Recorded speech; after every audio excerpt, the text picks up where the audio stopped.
പ്രിയപ്പെട്ട സഹപ്രവർത്തകരെ, സുഹൃത്തുക്കളെ, ഇവിടെ നേരത്തെ പ്രസംഗിച്ച നേതാക്കന്മാരെല്ലാം സൂചിപ്പിച്ചതുപോലെ തന്നെ രാജ്യത്തിൻ്റെ മണ്ണിൽ പ്രതിപക്ഷ വിദ്യാർത്ഥി യുവജന പ്രസ്ഥാനങ്ങൾക്കും പ്രതിപക്ഷ പ്രസ്ഥാനത്തിനുമെല്ലാം തന്നെ അഭിമാനകരമായ ഒരു സുദിനമാണ് ഇന്ന്.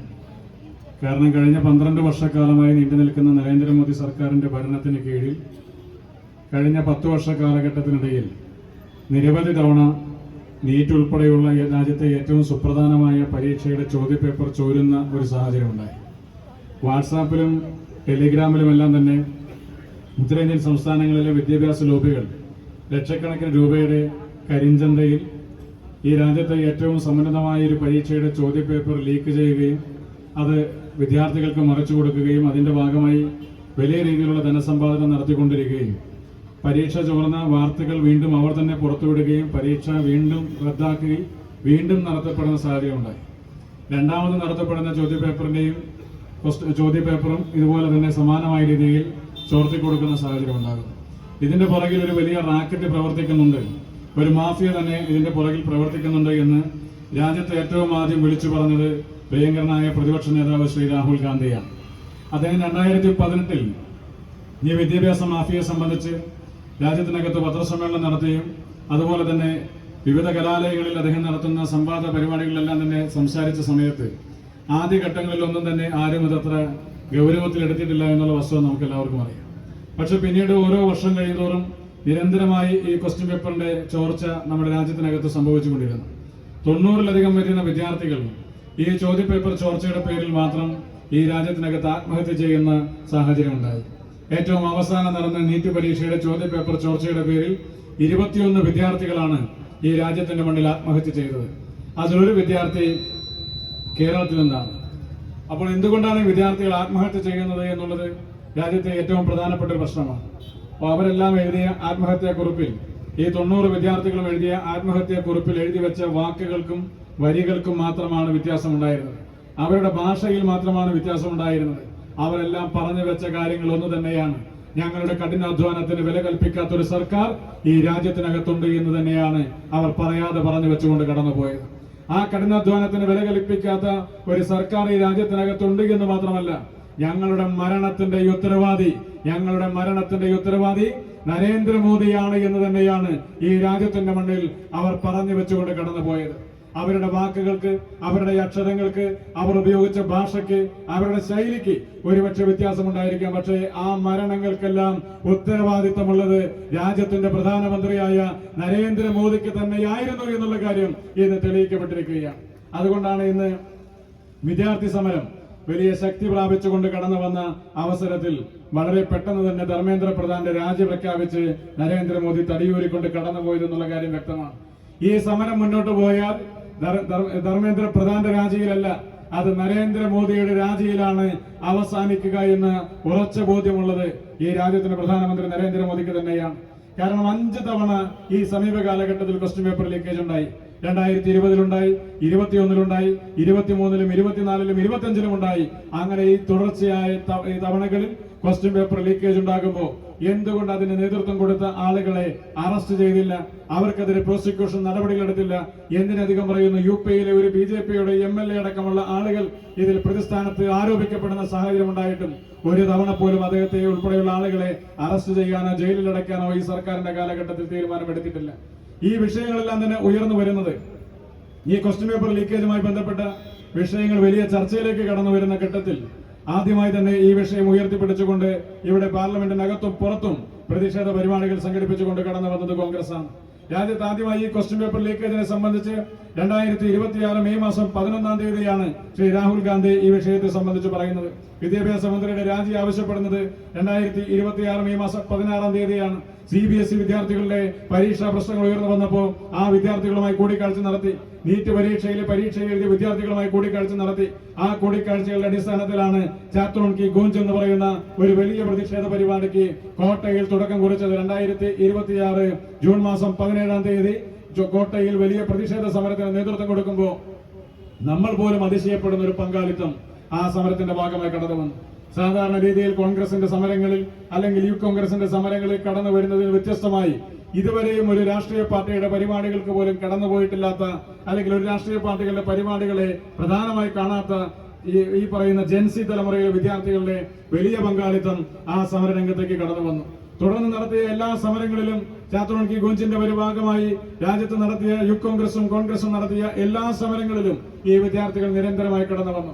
അവർ തന്നെയാണ് ഇപ്പോൾ CJPയുടെ സമരവേദികളിലേക്കും കടന്നുപോയത്. സമരം ആര് തന്നെ നടത്തിയാലും ഈ വിഷയത്തെ ഉന്നയിച്ചുകൊണ്ട് നടത്തുന്ന എല്ലാ സമരങ്ങൾക്കും രാജ്യത്തെ വിദ്യാർത്ഥി സമൂഹം പരിപൂർണമായ പിന്തുണ പ്രഖ്യാപിച്ചു.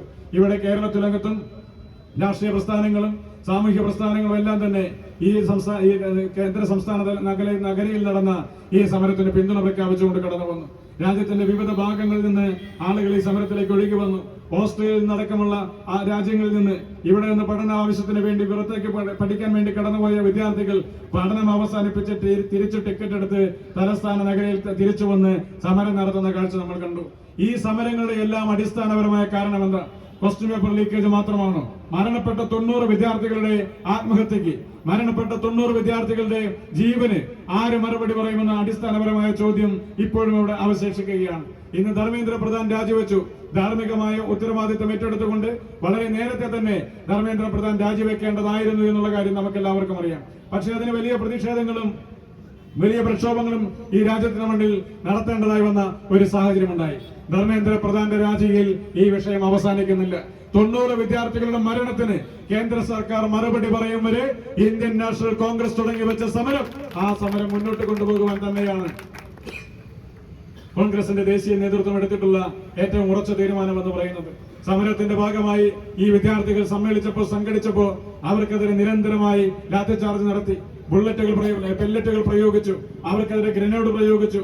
അവർ ബോധം കെട്ട് വീഴുന്നത് വരെ അവരെ വിദ്യാർത്ഥികൾ എന്ന പരിഗണന പോലും നൽകാതെ നരേന്ദ്രമോദി സർക്കാരിന്റെ പോലീസ് ഗുണ്ടകൾ അവരെ ആക്രമിക്കുന്ന കാഴ്ച നമ്മൾ കണ്ടു. യൂണിഫോം ഇല്ലാത്ത, നെയിം പ്ലേറ്റ് ഇല്ലാത്ത, പോലീസിന്റെ ഔദ്യോഗികമായ യാതൊരു നടപടിക്രമങ്ങളും പാലിക്കാത്ത ഗുണ്ടകളെ UPയിൽ നിന്ന് കൊണ്ടുവന്ന് ഹെൽമറ്റും കൊടുത്ത് ലാത്തിയും കൊടുത്ത് ഈ സമരത്തെ അടിച്ചൊതുക്കാൻ വേണ്ടി പറഞ്ഞയച്ചു. ആ സമരത്തെ അടിച്ചൊതുക്കാൻ വേണ്ടി ശ്രമിക്കും തോറും രാജ്യത്തെ മുഴുവൻ രാഷ്ട്രീയ പ്രസ്ഥാനങ്ങളും പ്രതിപക്ഷ യുവജന സംഘടനകളും സമരവുമായി തെരുവിലേക്ക് ഇറങ്ങുന്ന കാഴ്ച സമീപ കാലഘട്ടത്തിലൊന്നും നമ്മൾ കണ്ടിട്ടില്ല. കഴിഞ്ഞ 12 വർഷക്കാലത്ത് നരേന്ദ്രമോദി സർക്കാരിന്റെ ഭരണത്തിന് കീഴിൽ രാജ്യത്ത് നിരവധി സമരങ്ങൾ നടന്നിട്ടുണ്ട്. പഞ്ചാബിൽ നിന്ന് കർഷകർ കൂട്ടമായി കടന്നു വന്ന് കർഷക ബില്ലിനെതിരെ സമരം നടത്തുന്ന കാഴ്ച നമ്മൾ കണ്ടിട്ടുണ്ട്. പക്ഷേ ആ കർഷക ബില്ലിനെതിരെ സമരം നടത്തിയ ആ കാലഘട്ടത്തിൽ നിന്ന് വ്യത്യസ്തമായി ഇന്ന് കാണാൻ കഴിയുന്ന ഏറ്റവും പ്രധാനപ്പെട്ട കാഴ്ച ഈ രാജ്യത്തിന്റെ പ്രതീക്ഷയായി മാറുന്ന ചെറുപ്പക്കാരും വിദ്യാർത്ഥികളുമാണ് ഈ സമരത്തിന് നേതൃത്വം കൊടുത്തതെന്നുള്ളതാണ്. ചിലർ പറയുന്നുണ്ട്, എവിടെയായിരുന്നു രാഹുൽ ഗാന്ധിയുടെ സമരം? അദ്ദേഹത്തെ ഈ പറയുന്ന CJPയുടെ സമരത്തിൽ കണ്ടില്ലല്ലോ എന്നുള്ള വിമർശനമൊക്കെ ഇവിടെ ചില ഇടതുപക്ഷ ബുദ്ധിജീവി കേന്ദ്രങ്ങളിൽ നിന്ന് ഉയർത്തുന്നുണ്ട്. അവരെ ആരെയും ഈ സമരത്തിന്റെ വേദിയിൽ നിന്നല്ല, രാജ്യത്തിന്റെ തലസ്ഥാന നഗരിയിൽ ഒരു 100 പേരെ കൂട്ടി നടത്തിയ ഒരു സമരത്തിന്റെ വേദിയിൽ പോലും അവരെയും നമ്മൾ കണ്ടിട്ടില്ല. എന്തുകൊണ്ട് CJP സമരവേദികളിൽ കോൺഗ്രസ് നേതാക്കന്മാർ പോയില്ല എന്ന ചോദ്യം ഉന്നയിക്കുന്നവരോട് പറയുന്നത്, അത് ഏതെങ്കിലും ഒരു രാഷ്ട്രീയ പ്രസ്ഥാനത്തിന്റെ നിയതമായ വ്യവസ്ഥയിലോ ക്രമങ്ങളിലോ നടത്തപ്പെട്ട ഒരു സമരമല്ല. ആ സമരത്തിലേക്ക് കടന്നുപോയവരിൽ അനുഭവപ്പെട്ട ആളുകൾ, ആ സമരത്തിന്റെ ഭാഗമായി പങ്കെടുത്തവരിൽ കോൺഗ്രസ് അനുഭവമുള്ളവരുണ്ട്, BJP അനുഭവമുള്ളവരുണ്ട്, മറ്റ് രാഷ്ട്രീയ പ്രസ്ഥാനങ്ങളുടെ അനുഭവമുള്ളവരുണ്ട്, ഒരു രാഷ്ട്രീയ പാർട്ടിയോട് പോലും അനുഭവമില്ലാത്ത ആളുകളുണ്ട്. സമരത്തിന്റെ പൊതുവായ ഒരു ചോദ്യം, സമരത്തിന്റെ പൊതുവായ ഒരു ആശയം അത് ഉയർത്തിപ്പിടിച്ചുകൊണ്ട് നടത്തുന്ന സമരത്തിന് രാഷ്ട്രീയത്തിന്റെ ഒരു പ്രതിച്ഛായ നൽകിയാൽ, രാഷ്ട്രീയ പാർട്ടികളുടെ ഒരു പ്രതിച്ഛായ നൽകിയാൽ ആ സമരത്തിന്റെ മുന്നേറ്റം തകർക്കപ്പെടുമോ എന്നുള്ള ഒരു ഭയം കൊണ്ട് മാത്രമാണ് നമ്മൾ ആരും തന്നെ ആ സമരവേദികൾ പോയി കൈയടക്കാൻ വേണ്ടിയിരിക്കാതിരുന്നത്. മറിച്ച് ആ സമരത്തിന് പരിപൂർണമായി പിന്തുണ കൊടുത്തു. രാഹുൽ ഗാന്ധിയുടെ നേതൃത്വത്തിൽ നരേന്ദ്രമോദിയുടെ വസതിയിലേക്കാണ് മാർച്ച് നടത്തിയത്. കോൺഗ്രസിന്റെ മുഴുവൻ MP-മാരും ആ മാർച്ചിന്റെ ഭാഗമായി പങ്കെടുത്തു. രാഹുൽ ഗാന്ധിയും പ്രിയങ്ക ഗാന്ധിയും ആ സമരത്തിന്റെ വേദിയിൽ പോയിരുന്നു.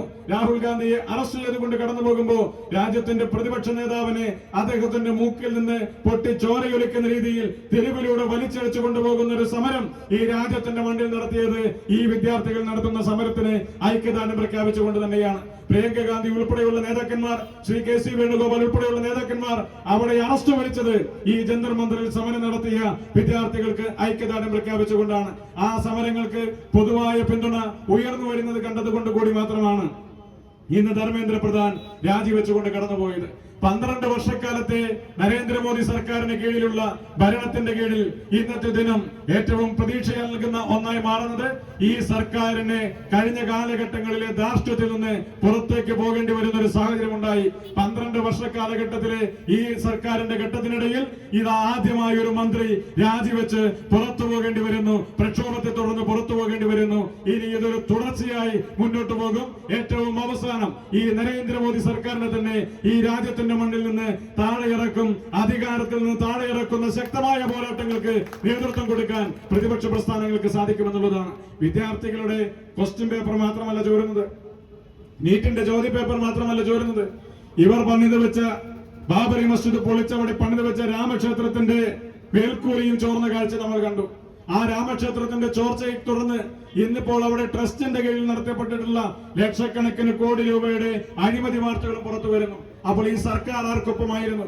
ഈ സർക്കാർ വിദ്യാർത്ഥികൾക്കൊപ്പം ഉണ്ടായിട്ടില്ല, സർക്കാർ വിശ്വാസികൾക്കൊപ്പം ഉണ്ടായിട്ടില്ല, നാട്ടിലെ ചെറുപ്പക്കാർക്കൊപ്പം ഉണ്ടായിട്ടില്ല, നാട്ടിലെ കഷ്ടത അനുഭവിക്കുന്ന സാധാരണക്കാർക്കൊപ്പം ഉണ്ടായിട്ടില്ല. എല്ലാ വിഭാഗം ജനങ്ങൾക്കും എതിരെ നിന്നൊരു സർക്കാരാണ്. ആ സർക്കാരിന്റെ കാലഘട്ടത്തിലെ കൊള്ളരുതായ്മകൾ ഈ 12ാമത്തെ വർഷം മുതൽ പുറത്തേക്ക് വരികയാണ്. മൂന്നാമതൊരു ടേമോട് കൂടി ഈ രാജ്യത്തിന്റെ മണ്ണിൽ നരേന്ദ്രമോദി സർക്കാരിന്റെ പതനത്തിന് തുടക്കം കുറിക്കുകയാണ്. രാഷ്ട്രീയ പാർട്ടികളെ ഭിന്നിപ്പിച്ചും ലക്ഷക്കണക്കിന് കോടി രൂപ കൈക്കൂലിയായി കൊടുത്തും ഇഡിയെയും എൻഫോഴ്സ്മെന്റിനെയും സിബിഐയും ഉപയോഗിച്ചുകൊണ്ട് അഴിമതിക്കാരായ രാഷ്ട്രീയ നേതാക്കന്മാരെ തങ്ങളുടെ പാളയങ്ങളിലേക്ക് കൊണ്ടുവന്നും രാഷ്ട്രീയത്തെ വിലക്കെടുക്കാമെന്ന് കണക്കാക്കപ്പെടുന്ന നരേന്ദ്രമോദിയോട് രാജ്യത്തെ ചെറുപ്പക്കാർ വിദ്യാർത്ഥികൾ വിളിച്ചു പറയുകയാണ്, വിലക്കെടുക്കാൻ സാധിക്കാത്ത തെരുവുകൾ ഈ രാജ്യത്തിന്റെ മണ്ണിൽ അവശേഷിക്കുന്നുണ്ട്.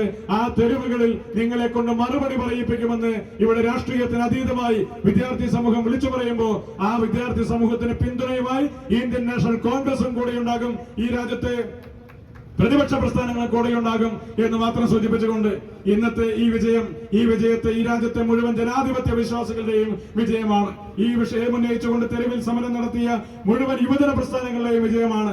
ഈ വിജയം രാജ്യത്തിന്റെ തെരുവിൽ സമരം നടത്തിയ മുഴുവൻ വിദ്യാർത്ഥി പ്രസ്ഥാനങ്ങളുടെയും വിജയമാണ്. ധർമ്മേന്ദ്ര പ്രധാനിൽ തുടങ്ങി നരേന്ദ്രമോദിയിൽ അവസാനിക്കുന്ന രാജ്യപരമ്പരയ്ക്കാണ് വരും കാലങ്ങളിൽ രാജ്യം കാത്തിരിക്കുന്നു എന്ന് മാത്രം പറഞ്ഞുകൊണ്ട് ഔപചാരികമായി യോഗം ഉദ്ഘാടനം ചെയ്ത് അറിയിച്ചുകൊണ്ട് എന്റെ വാക്കുകൾ ചേർക്കുന്നു. നന്ദി, നമസ്കാരം.